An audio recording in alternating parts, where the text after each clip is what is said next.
¿Qué tal? ¿Cómo están? Bienvenidos de vuelta al canal. Y hoy tenemos un video que me da mucha alegría de hacer, festejar 4 años de dos maravillosos eventos del mundo del videojuego.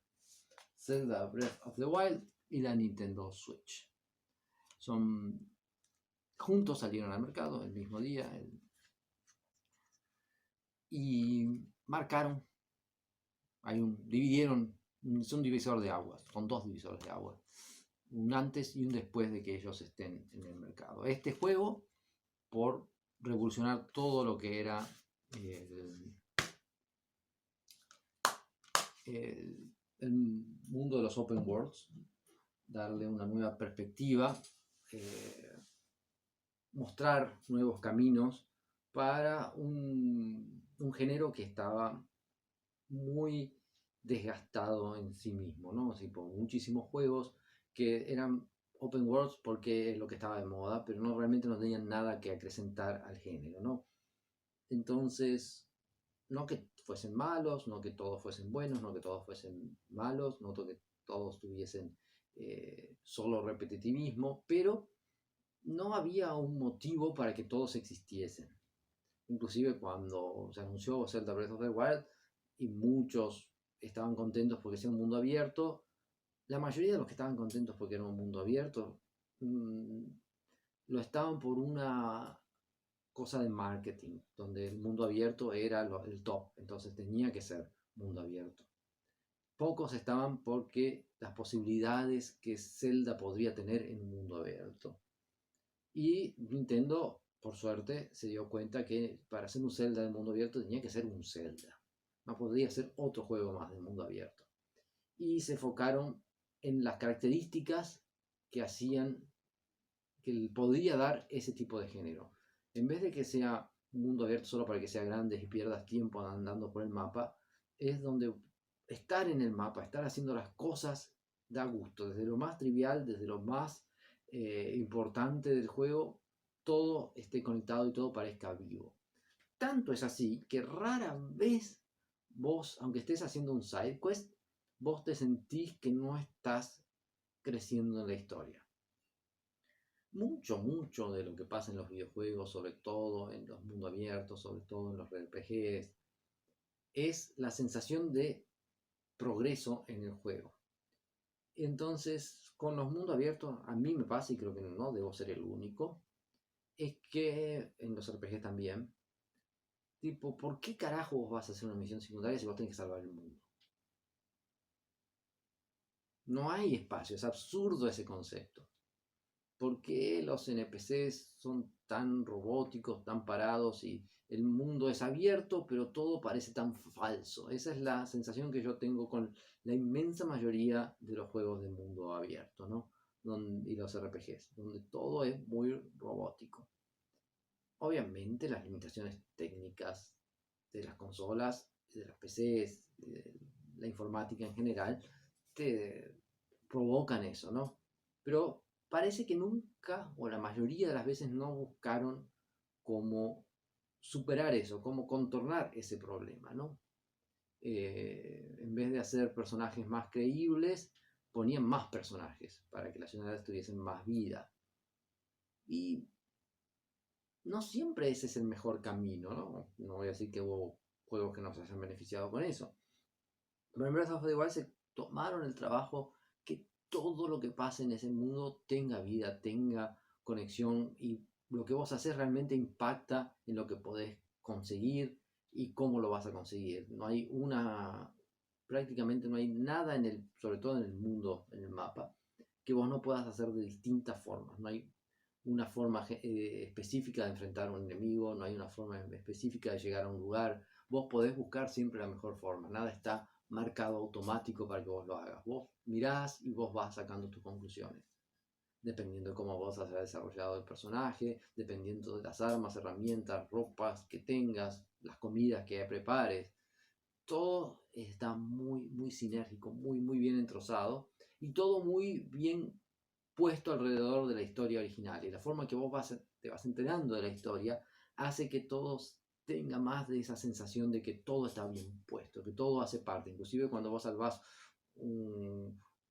un NPC, cuando decidís entrar en los shrines para aumentar tus habilidades, vos sentís que estás progresando en el juego dentro de la historia principal, aunque no sea lo que vos tenés que hacer obligatoriamente para llegar al final del juego. Entonces, esa sensación no la tuve en ningún otro sandbox. Además de una historia muy buena, muy bien elaborada, que se conecta con todos los Zeldas que ya existieron.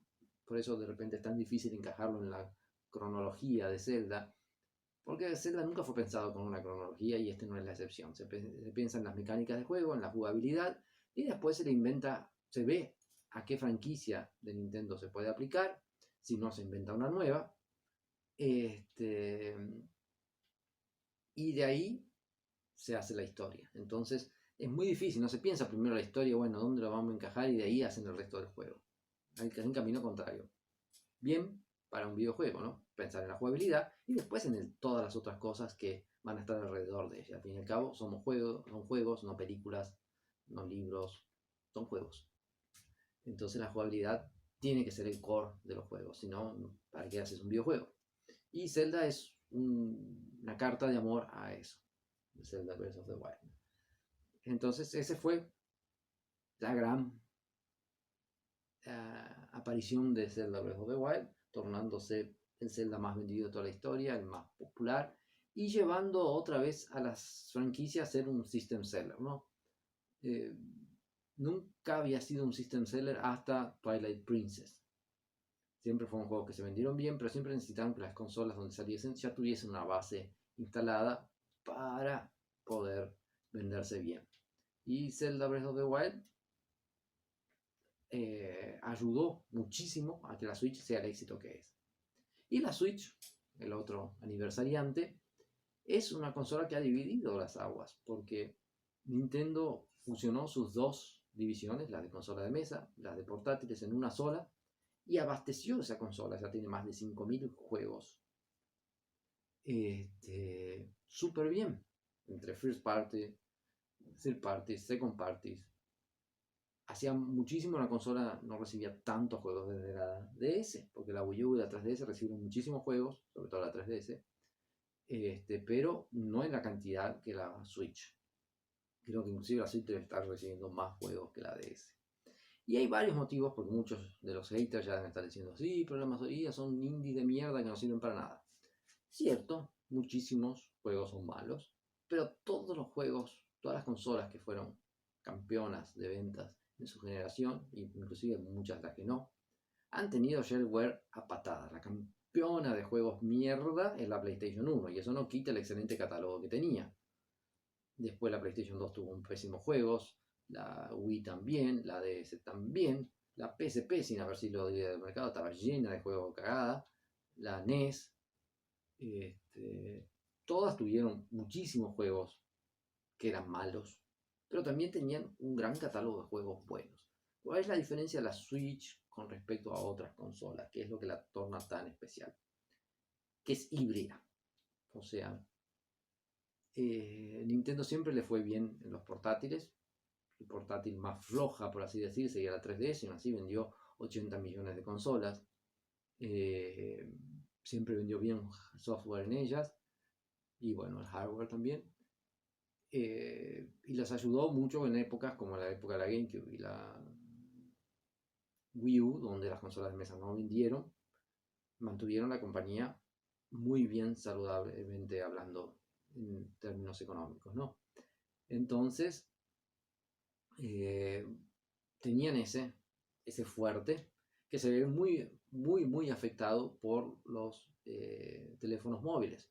Al fin y al cabo, mucho del éxito de la DS se debía a juegos simples que vos podías usar como portátil, ¿no? De hecho, vos llevabas tu DS, tenías que hacer una fila en el banco, tenías que esperar el ómnibus o dentro del ómnibus del tren, en los países donde se puede hacer eso, vos sacabas tu portátil y te ponías a jugar.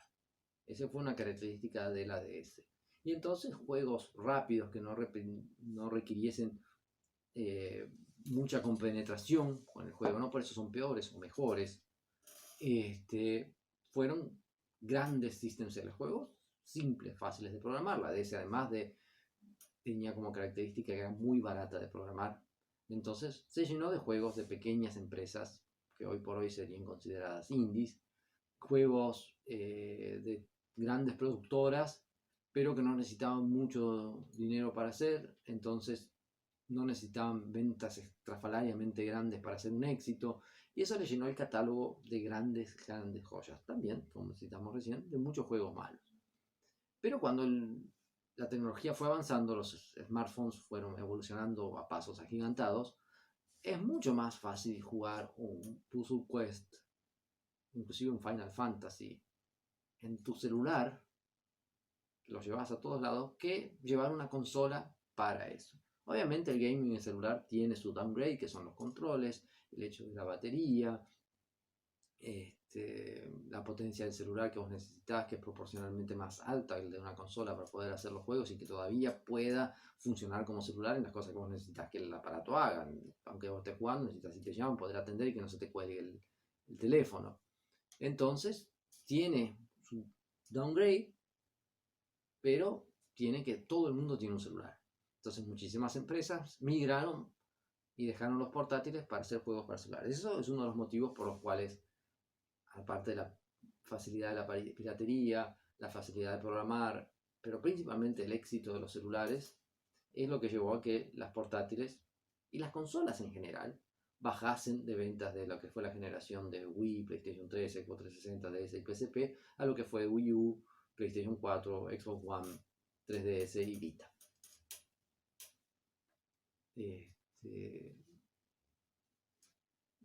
La suma de todas las consolas es muy inferior a la de la generación anterior. ¿Y eso a qué se debe? A un flujo de gente que migró hacia los celulares y hacia la PC porque les ofrecían mejores costos-beneficios. La practicidad del celular que lo llevas a todos lados, la cantidad de juegos baratísimos y gratis de la PC, la accesibilidad que la PC tiene hoy en día, que comenzó recién en la época del 2005 al 2007 con Windows Vista, hoy con el Windows 10, Steam, Epic, todos esos, vos instalás juegos muy baratos y muy fácilmente. Entonces, esa migración afectó muy fuerte a Nintendo, que los celulares, los portátiles necesitaban cambiar. Entonces, ¿qué es lo que se hizo? Se hizo una consola que es las dos cosas, una consola de mesa y una consola portátil. Y no es exactamente un portátil que conectas a la tele como los haters quieren hacer creer. No, es una consola de sobremesa que puede ser portátil o un portátil que se conecta a la tele. Es las dos cosas al mismo tiempo. Porque se dio énfasis a las dos cosas y se tuvieron que sacrificar cosas de ambos lados para que funcione de la otra forma. En el caso de consola de sobremesa se sacrificó un poco la potencia para que haya durabilidad de batería y la consola no sea excesivamente cara. Del lado de la portabilidad se sacrificaron la segunda pantalla, se sacrificó el Street Pass y todas esas cosas que solamente una portátil puede hacer, en pro de que los juegos puedan funcionar como consola de sobremesa y tener la potencia más fuerte sin sustraer la batería en segundos. Entonces, esos son los retrocesos que Nintendo hizo, si le vamos a comparar con los mercados individuales, pero al condensar todo en uno y las ventajas que tienen los dos modelos en un solo aparato, lo transformaron en algo totalmente nuevo, algo que nunca se había visto. Porque ya hubo intentos de hacer que las portátiles se conecten a la tele, que los juegos de portátiles funcionen en consolas y viceversa, pero nunca una consola que automáticamente es las dos. Y eso fue un gran éxito, apoyado en un montón de cosas que ya venían de antes: control de movimiento, touchscreen online, aunque no sea el mejor online del mundo, tiene muy buen online. Se pasó a cobrar online, eso puede ser malo o bueno, dependiendo de qué lo vas a enfocar. Sí, ahora se paga, pero no es tan caro, y muchos juegos que vos antes tenías que comprar vienen ahora en el online. Entonces, para muchos va a ser mejor. Al que le gustaba comprar esos juegos y que ahora no va a poder estar porque el Virtual Console fue eliminado en pro del Nintendo Switch Online, le va a parecer mal. Pero aquel que no le quería gastar en esos juegos, pero quería jugarlos y ahora los tiene gratis por pagar su online, le va a parecer mejor. Entonces, es solamente un cambio de modelo, no por uno mejor o por uno peor, pero que encajan muy bien en lo que es la consola. Y su excelente catálogo, Nintendo, entre reports de la Wii U que nadie jugó porque la Wii U no vendió casi nada, y juegos nuevos que lanzó tantos como para la Wii U, ha dado una selección de exclusivos de primer nivel. Porque, exceptuando los pocos que tuvimos una Wii U, la mayoría de los usuarios de Switch nunca tuvieron oportunidad de jugar esos juegos de Wii U, entonces tienen un catálogo de juegos nuevos, que para ellos son nuevos, enorme, y los que ya tuvimos una Wii U van a poder encontrar en la Switch un catálogo de juegos exclusivos de Nintendo nuevos, totalmente diseñados para Switch, excelente. Aparte de un montón de third parties que conforman ese catálogo de 5.000 juegos. Y otro de los motivos del éxito de la Switch es que la comunidad indie encontró una plataforma totalmente rentable para ellos. Los indies siempre tuvieron un gran problema, sobre todo cuando empezaron a popularizarse, es que se autoflagelaban, se comían a sí mismos, ¿no? O sea, en la PC tenían muchísima accesibilidad, o sea, podían programar fácilmente, poner en todas las tiendas online, pero una dificultad muy grande de hacerse notar, porque eran tantos que para poder venderse tenían que canibalizar entre ellos mismos, bajar los precios a algo que hacía muy poco rentable los juegos. En las consolas de sobremesa, al principio iban bien, pero después el público de las consolas de sobremesa no están tan interesados en las indie y los juegos AAA siempre opacan todo lo que el mercado indie haga. Muy pocos usuarios de PlayStation van a estar interesados en comprar un indie antes de su FIFA o de su Fortnite o de su GTA, juegos con los que van a jugar regularmente. No le van a dar a un indie focado en gameplay y sin gráficos fotorrealistas y sin millones de dólares en marketing, ni le van a mirar. En la Switch encontraron un público similar al de PC, que le gusta un poco más de variedad de juegos, con la ventaja que lo puedes jugar portátil y que los juegos tienen muchísima visibilidad. Entonces vos ves esos juegos, están todo el tiempo, te los están mostrando en la eShop, todo el tiempo te muestran si hay novedades, si hay ofertas. Entonces vos ves esos juegos indies y no tienen que canibalizarse, no tienen que regalarlos para que la gente los quiera jugar. Los compran a un precio más justo y entonces las desenvolvedoras tienen mayor respiro y pueden seguir trabajando en eso. Cosa que en celulares, PC y en consolas les era un poco más difícil. No estoy diciendo que es imposible, que los indies iban a morir si la Switch no estaba. No, no estoy diciendo eso. Estoy diciendo que a pesar de todo lo que dijeron en contra de los indies en la Switch, que les iba a pasar lo mismo que en los celulares, que se iban a morir entre los pay to win y todas esas cosas y que iban a ser tantos y nadie los iba a ver. Eso pasó en las consolas de sobremesa y no pasó en la Switch. Los indies venden muy bien en la Switch. Claro, vos no vas a ver uno de esos juegos entre los más vendidos del año, pero tampoco lo necesitan porque su inversión no fue tan grande y al poder cobrar un precio más decente, las empresas se ven muy interesadas en seguir lanzando juegos para Switch. Inclusive muchos indies son exclusivos de Switch. El parque de indies ya venía fuerte en la Wii U, solo que como la Wii U no vendió nada, era muy difícil destacarlo, pero tuvo a patada de juegos indies y juegos indies inclusive exclusivos y buenos la Wii U. La Switch tiene eso exponencialmente crecido.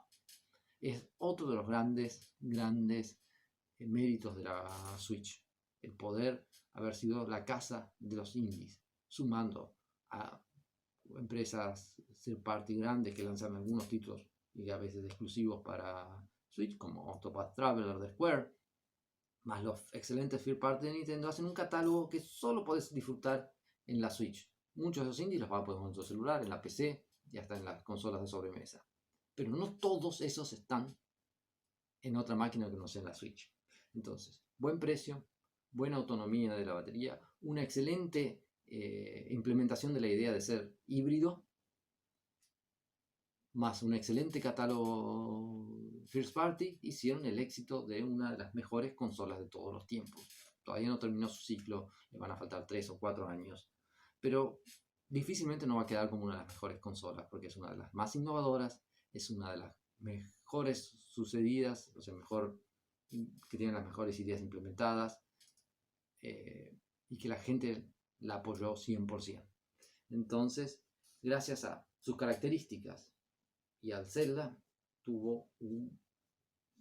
tiene una vida brillante debido a su gran catálogo, sus features, o sea, características únicas.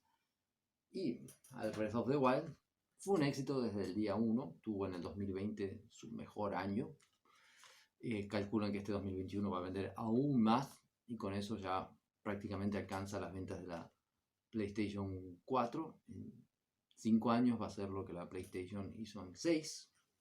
Y si todo sale bien, es probable que alcance inclusive a la DS o a la PlayStation 2. No es seguro, pero puede alcanzarlo y ser la consola más exitosa de todos los tiempos. Aún si no lo llega a ser, lo que ya hizo es espectacular. Es una gran consola que sirve como principal, como consola secundaria, como portátil o como consola de mesa. Conozco mucha gente que solo la juega conectada a la tele y gente que solo la usa como portátil, aún sin ser la Lite, ¿no? Y el éxito de la Switch se ve porque desde el día 1 están jodiendo con que va a salir una versión actualizada. No compres la Switch porque va a salir una mejor. Y van 4 años y todavía seguimos escuchando las mismas mentiras, las mismas cosas, ¿no? A pesar de que otra compañía dijo que iba a sacar una PlayStation 5 Pro antes de lanzar la PlayStation 5 y no dicen nada de eso. Entonces ya ves cómo el éxito les va afectando. Así que un gran aniversario de una gran máquina, de un gran juego que no podía pasar en blanco acá en el canal. Muchas gracias, nos vemos la próxima.